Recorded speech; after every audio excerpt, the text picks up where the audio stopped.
Good morning, Stanford High School. My name is Vishnu Ramesh. And I'm Mason Locker. Welcome to the first Connection Time news of the third quarter. Remember, you can always email shsroundtable@gmail.com anytime with any comments or suggestions. Stop for a sec. It looks like there's this petition to shut down the roundtable. It got 78 signatures, 22 short from its goal. I think this means we're done. Huh? Yeah, it says you look like zombies staring at the script with your hands crossed. We can't come back from this. The people have spoken. The roundtable is officially shut down. Damn, dude. Okay. Wait. Did you say 78? Yeah, it's more than 2 classrooms of students. Plus, they called us the rectangle, hexagon, freaking octagon table. I've not been able to shake the shame. Oh, that's harsh.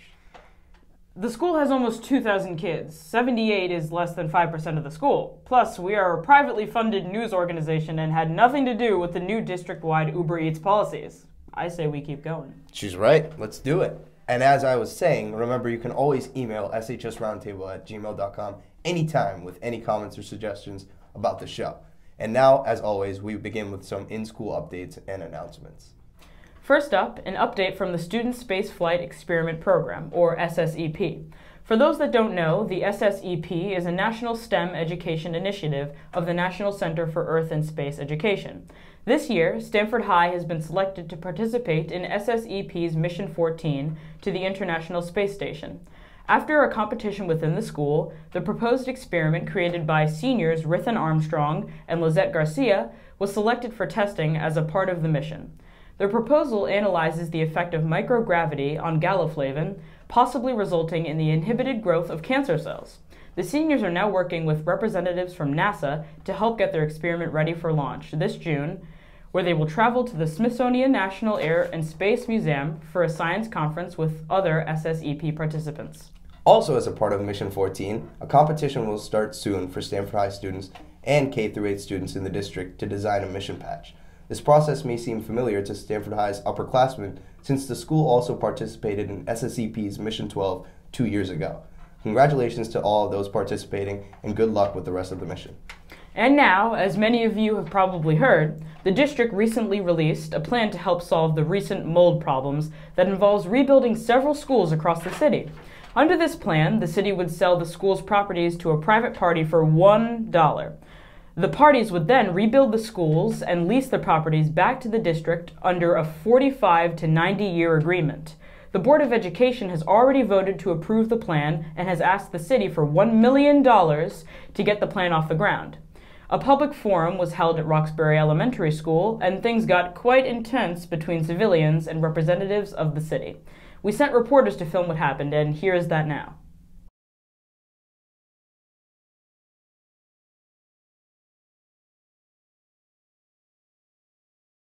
What doesn't make sense to me is if the city is looking for approval to run these numbers on what it could be based on things that haven't been determined.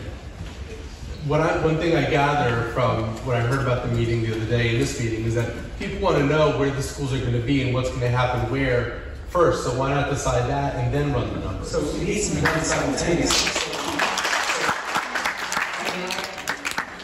And the responses that we get back after our team puts out a proposal request does not bear out what I believe to be true, then we wasted some money. I wasted a lot of time. It got me all worked up for nothing. But then we come back the next day and we're right in the exact same place we are right now.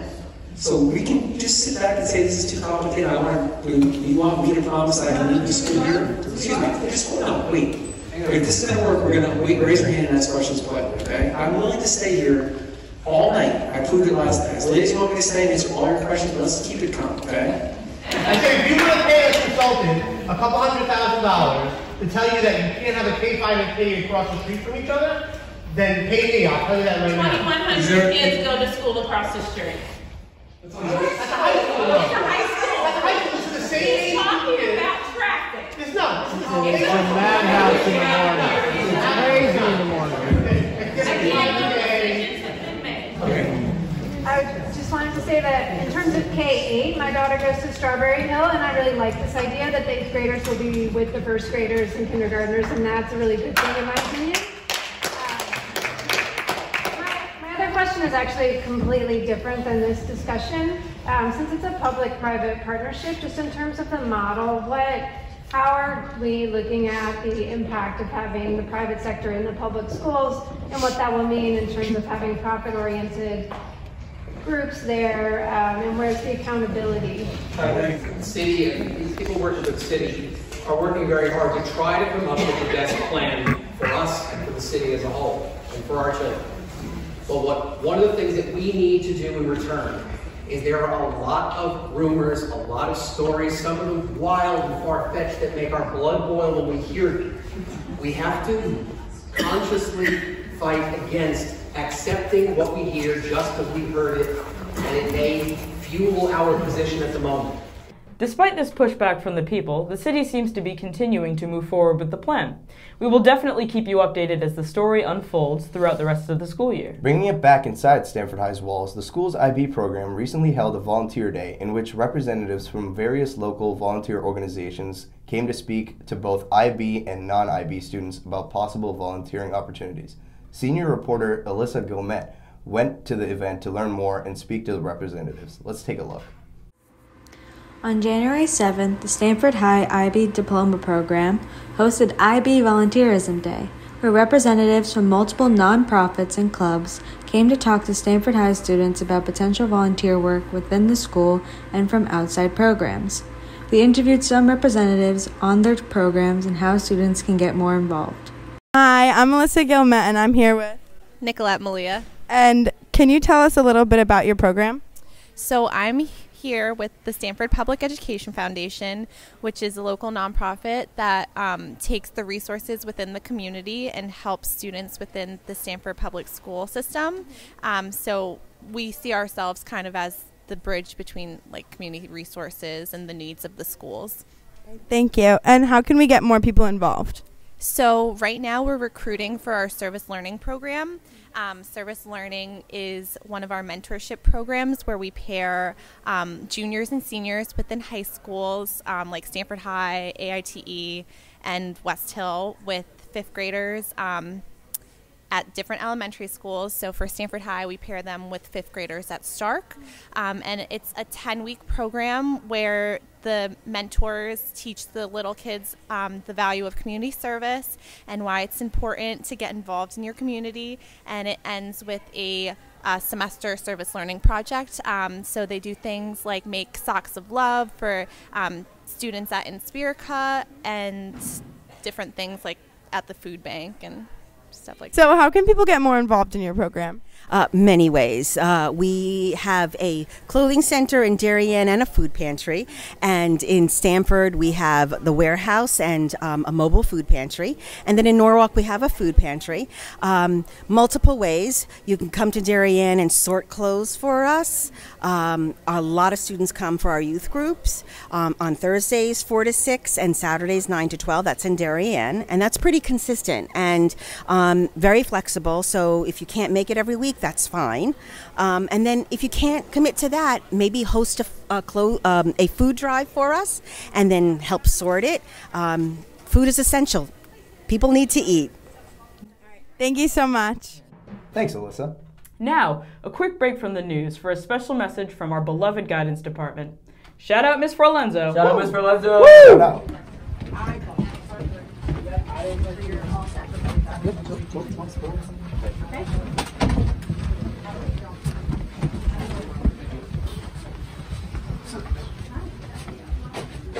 Mr. Ortiz is out today. Please email him. Again? He's never here. He's never here.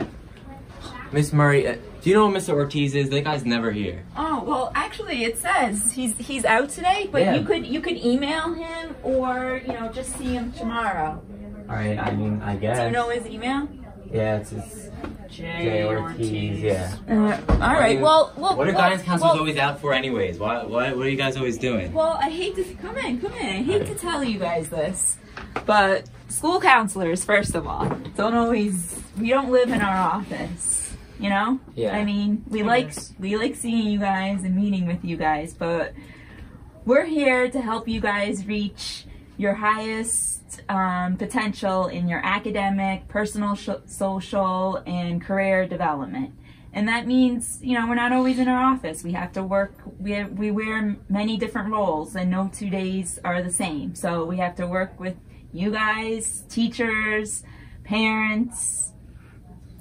Yeah, you know, I really appreciate that. Is there any way that we can show our appreciation to you guys? Actually, there is. That's really? a good That's question. Great. That's amazing. That's so great. Yes, next week is National School Counseling Week. Whoa. No way. Yes. So please come down to the school counseling link and thank your school counselor for everything they do for you. And you can also fill out one of these signs that says, "My school counselor helps me be better by." And we might have treats too at the end. Have a good day, I love guys. treats. We love Thank treats. you so much. Thank you so much. I love school counselors. Thanks, Mason. And now, as always, we send it over to our sports editors, Devin Yagmai and Joe Nathanson, for their regular sports update. Welcome back to the Sports Center on the Roundtable Connection Time News. My name is Joe Nathanson. And I'm Devin Yagmai. Let's get right into it. So, girls basketball. The girls basketball team is having a very strong season. They hold a 12-2 record and look to add more wins in the next coming weeks. The seniors have been having solid games, leading the team and helping take charge in order to win important games when needed. On Wednesday, January 29th, the ladies traveled to Hamden and defeated them by a layup buzzer beater by senior captain Jessica Nelson. The final score was 40-38. On Saturday, February 1st, the Knights defeated West Hill 49-29. Behind game changers Megan Lancedale, Woodland Thomas, Dina Marone, and Jessica Nelson. The girls are up for the Rudin Report Team of the Week, and Dina Marone is up for Player of the Week. Be sure to get your votes in before noon today. The link to vote is in the bio of the Black Knight Nation Instagram. Now on to a special story.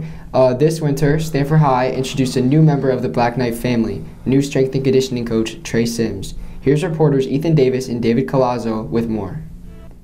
Hi, I'm David Colazzo with the Roundtable here, and you might have heard that we've got a new strength coach here at Stanford High. And I decided to go talk to him for a little meet and greet interview. Follow me. How you doing? I'm David Colazzo. I'm here with the Roundtable. I'm here with Coach Trey. What's up, Black Knights? He's the new strength coach here at Stanford High. Got some questions for you. Where were you before SHS, and how did you find this job? Before SHS, I was working at the Edge Fitness Clubs for 4 years. After that, I did my thing training over at Crunch Fitness in Stratford, and I connected with Blue Streak out in Stanford. And with Blue Streak, I became an independent contractor, and it was the president's idea that I go for the position of strength coach. He saw the position open up. He said, "I think you'd be really good in this position with your background with youth."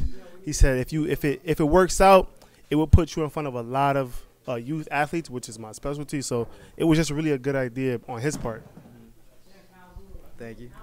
Which team is the strongest? Strongest team, as in load per, like how much weight each team could lift. If there was a sports brawl, which team would win? A sports brawl? To be honest, I would give it to baseball just because the amount of numbers you guys have at each workout. I mean, obviously football is a strong team too, but it's like number-wise who shows up. I think baseball would take that one. No offense, football. No offense. What do you think is the most important component in the weight room? Ooh, that's a good question. The most important component in the weight room, to be completely transparent and honest with you, right now I would say tempo.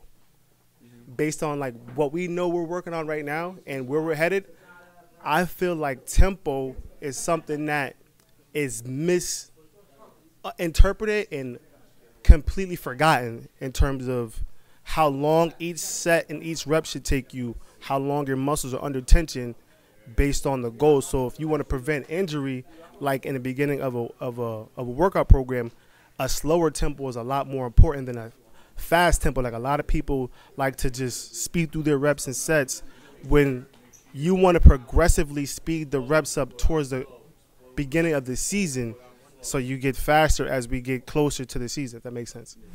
Thanks, David and Ethan. Now on to boys basketball. Although the boys basketball team picked up momentum quickly in the beginning of the season, they hit obstacles but bounced back well. Once they started to come together as a team, they went on a 4-game win streak. They now hold an 8-5 record with a win over the weekend against our city rival West Hill. It was a great game. Junior Jay Jadon came in clutch in the fourth quarter with 2 huge free throws, and junior Damani Taylor also came up with 2 important threes to take the lead. This gives the team more momentum that spiraled into their 57-51 win over the Vikings. On the morning of January 26th, the world lost basketball legend and icon Kobe Bryant in a tragic helicopter crash. Bryant was among 8 others, including his 13-year-old daughter, Gianna Bryant, who also died in the crash in Calabasas, California. Many students idolize Kobe as a role model, and here are their thoughts. Hi guys, I'm here with... I'm Marley.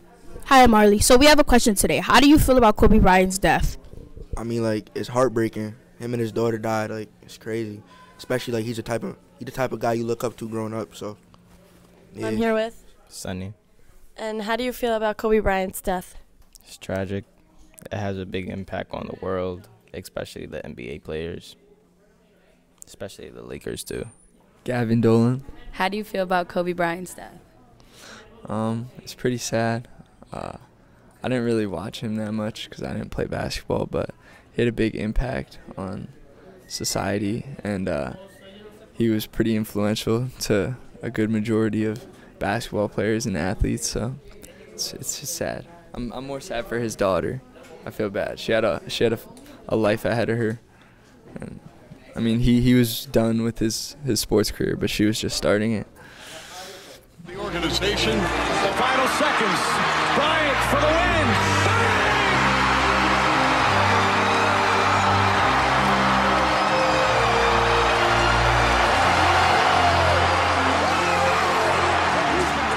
Double clutch reverse. 92-77. They're on their feet at tables. Timeout Hornets. Kobe showing a little bit of the young Kobe. Pop off, Kobe. Go ahead and pop it a little bit. Ball bounces right to you, and he puts on a show. The buzzer. Head of the field, LeBron tries to chase down. Came up short. How many times have we seen that with LeBron James as a steal by Chris Paul?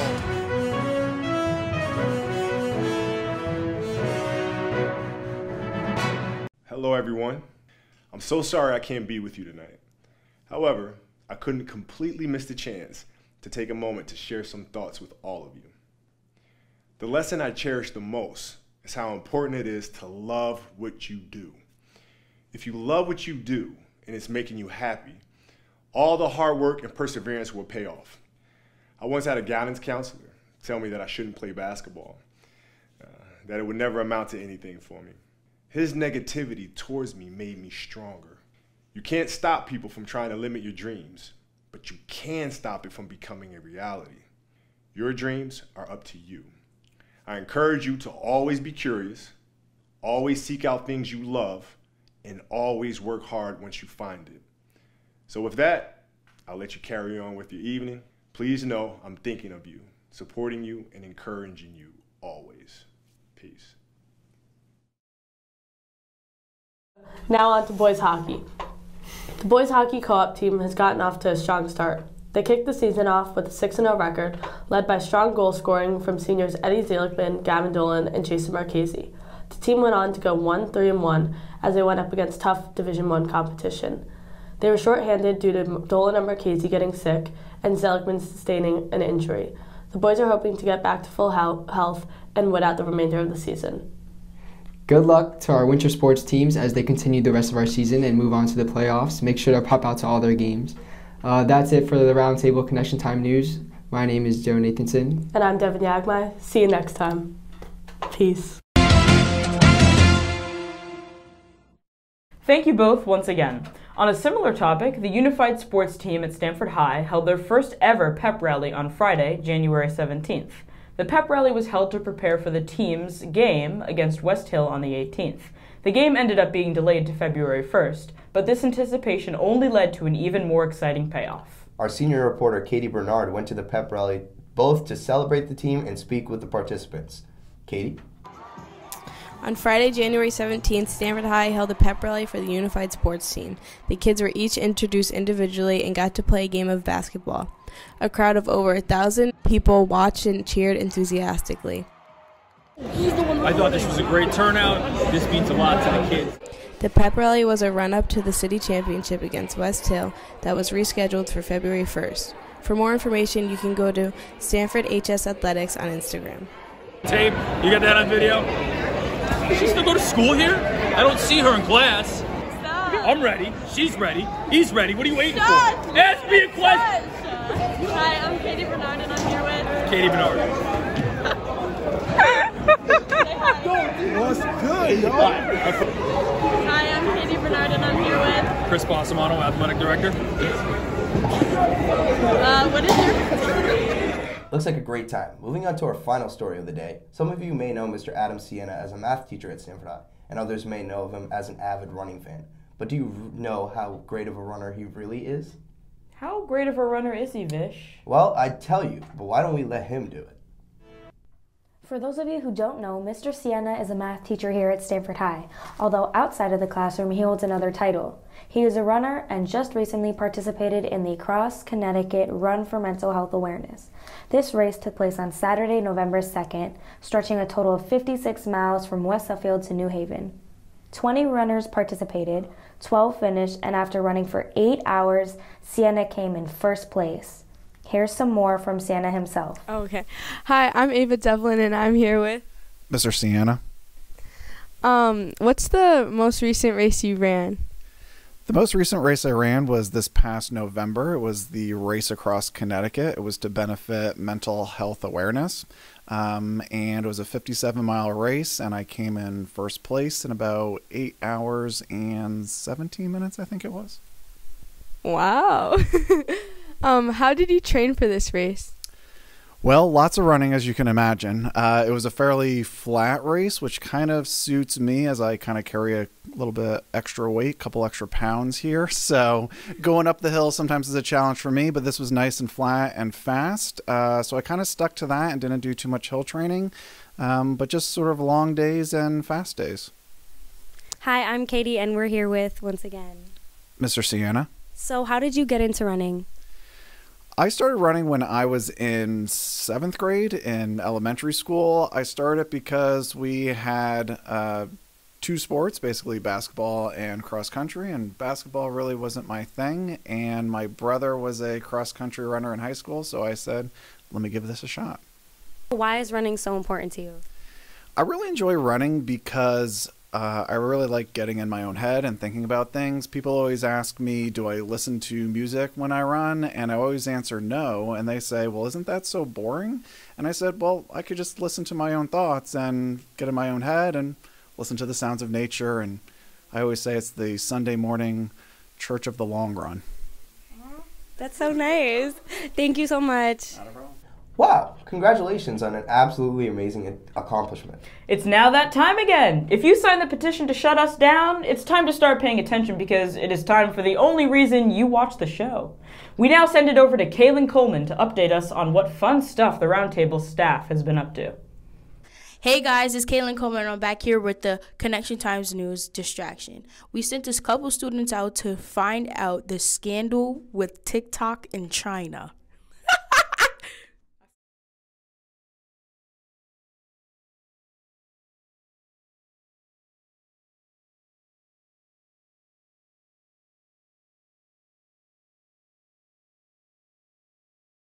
Professional dancer and TikToker, Katie Bernard. So Katie, do you dance a lot on TikTok? I wouldn't say a lot.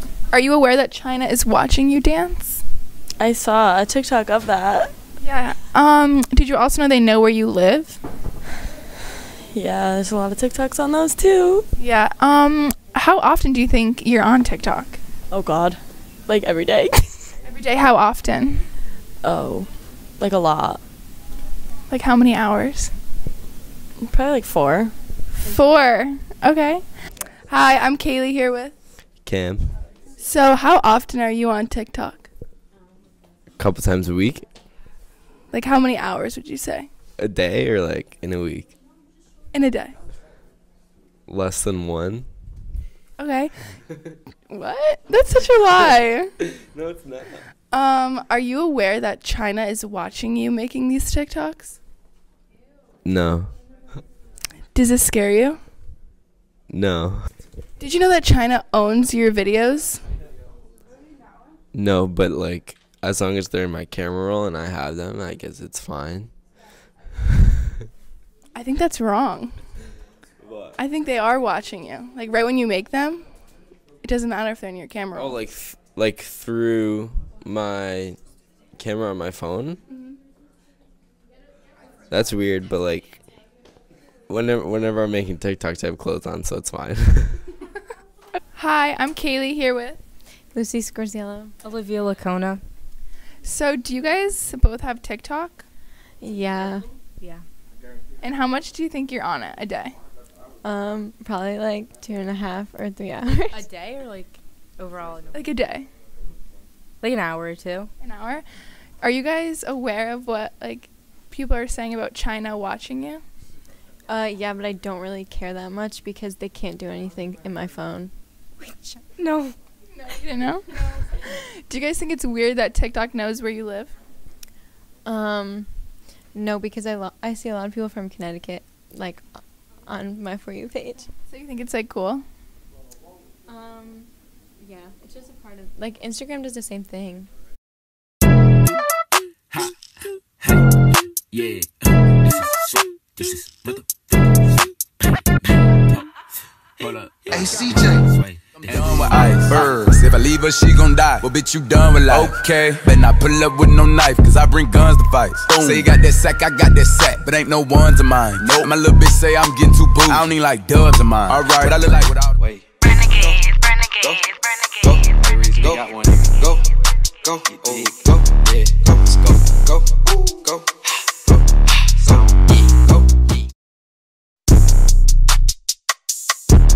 Wait. Go, go, go, got one. Go, go, oh, go, yeah, go, let's go, go, go, go.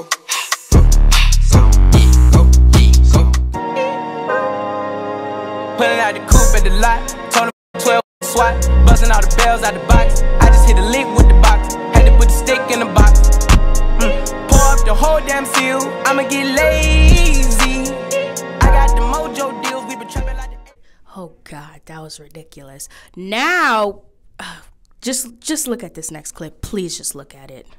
Hi, I'm Katie Bernard here with Stanford High's Roundtable, and today we decided to walk around the halls and see what kind of weird tricks people were able to do with their bodies. Another trick we're going to be doing is she's going to try to touch her toes, and then, you can't, right? I don't think so. Okay. No. And then she's going to spin around 3 times, and then she should be able to touch them. 1, 2, and 3.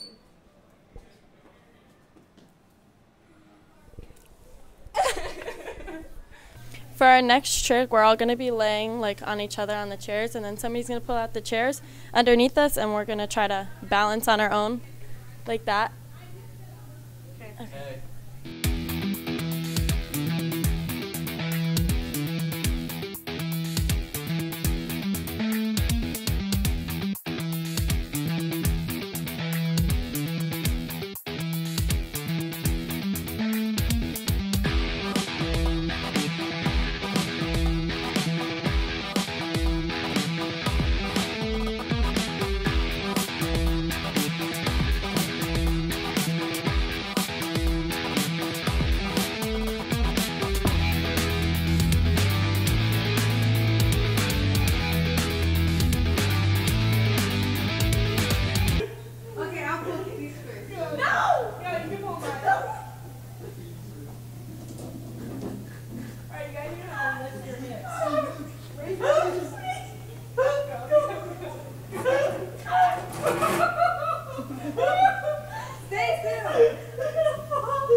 Oh, wait, okay. Okay, this is the last year, guys. Oh, I'm good. I'm good. Go. I'm good. Hey! How are we supposed to do that? Now get up. Katie, up first. No. It worked. Yeah, no, I felt it too. My fingers left. Okay. Go. Oh.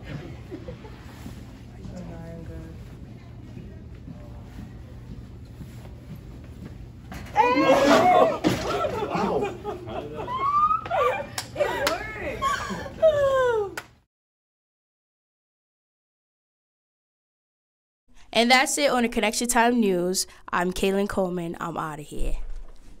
Thanks, Kaylin. Always a good time. And with that, we have reached the end of our show. For more, be sure to check out shsroundtable.com and follow us on Instagram, Facebook, and Twitter at shsroundtable. Also, listen in to WGCH 1490 the second Thursday morning of every month to hear more Stanford High news, and visit change.org to sign the petition and shut us down. Our next show will be Monday, February 24th. See you then. For the Stanford High Roundtable, I'm Mason Locker. And I'm Vishnu Ramesh. What was the last line?